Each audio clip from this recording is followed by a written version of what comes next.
guys, in this tutorial you will learn how you can use and apply italic letters in your text, threads, comments and replies on Reddit. So let us guide you through this. Alright guys, so this works basically for any type of text you post here on Reddit, be it replies or comments in a specific discussion or subreddit, or if you'd like to create a new thread, let me go with that example and use italic letters afterwards.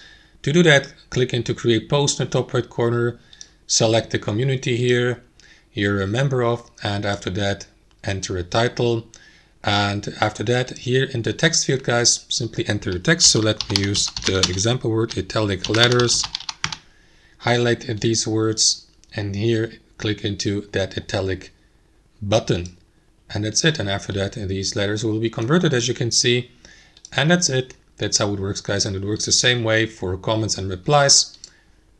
Thanks for watching and I'll see you next time.